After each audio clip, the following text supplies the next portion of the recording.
quickly before we sign off, you just reminded me of a somewhat funny story. Do I name the person? After we did the podcast last Thursday? Well, Friday night, I was in this Irish bar around the corner from the hotel in Brooklyn called O'Hara's. And the staff in there were very friendly. They were very great. And every time I was in there, of course, it was around the corner from the UFC Brooklyn Fighter Hotel. And it was full of coaches, fighters, just everyone from the UFC scene. As I say, O'Hara's Irish bar was right there. You looking it up? Yeah, I'm looking it up right now. Go ahead. Yes. Yeah, so anyway, Friday night, I'm walking in by myself. I thought I'd just sit at the bar, scroll Instagram, whatever. I'll just have a quick nightcap before bed. And I walk in. And as I'm walking in, there was like a gang of UFC types walking in as well. One of them's a fighter in the UFC, a woman. She's a fighter in the UFC, and she walked in with her husband and her teammates, like the whole team. And as I'm approaching the door from this way, they were approaching the door from the other way.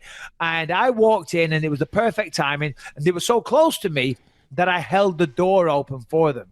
You know what I mean? Yeah. So from the barman's perspective, it looked like we all walked in together.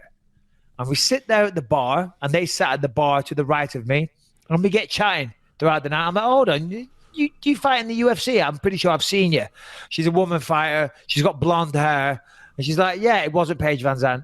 And we get chatting. I'm chatting to her and her husband and her whole teammate just about the fights and whatnot, that weekend. Anyway, they leave. They go. And I go to pay my check, and there's an extra $177 on it. No. And they'd left without paying their fucking check. No. And the people in the bar tried putting it on my fucking tab. No. I'm like, hold on a minute. I said, I don't know them people. They said, what do you mean? You were with them all night. You came in here with them. I said, no, I didn't.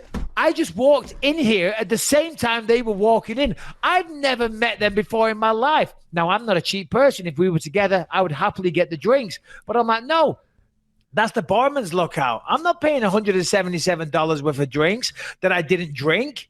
You need to fucking up your security levels, my friend. And Katlyn Chookagian needs to pay her fucking bills. Katlyn Chookagian. Katlyn Chookagian and her fucking boyfriend, husband, and her team do not pay their fucking way. That's fucking hilarious. Katlyn Chookagian, she stepped you with a bill. I don't know if you watch or listen to Michael Bisping's podcast or not, but he said that you left him with 177 bucks. Yes. I called him out.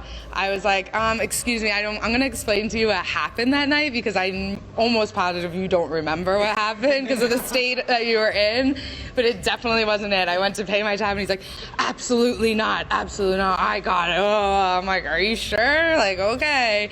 And then he went on his podcast and said that I stiffed him with the bill. I was like, wait a minute. I DM'd him. I was like, that's not what happened. He's like, no, I was just joking. I'm like, yeah, I'm getting like death threats on. I'm like, no one. I'm like, all my social media is just saying that I stiffed him out of the tab. I was like, that's not what happened. I have his DMs to prove it. Okay. So next time I see him, I'm gonna have to, rough him up a little bit. All right.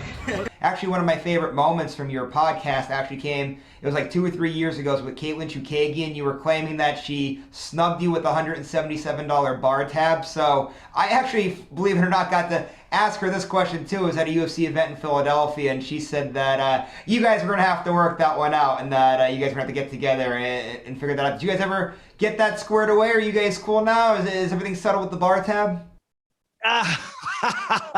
Yeah, of course we are. It was just a joke anyway. Do you know what I mean? She has her version, I have my version. They left and I got stuck with the bill, but they said that I offered to pay. I probably did. Let's be honest. I'm very generous like that. So, but it just, maybe I had one or two and it slipped my mind. Oh God. And it was only, in good-natured jesting, you know what I'm saying? I don't really care about paying a bar tab anyway. So, but no, Katlyn's great. It was just, maybe it was taken out of context. I was only having a laugh and busting balls.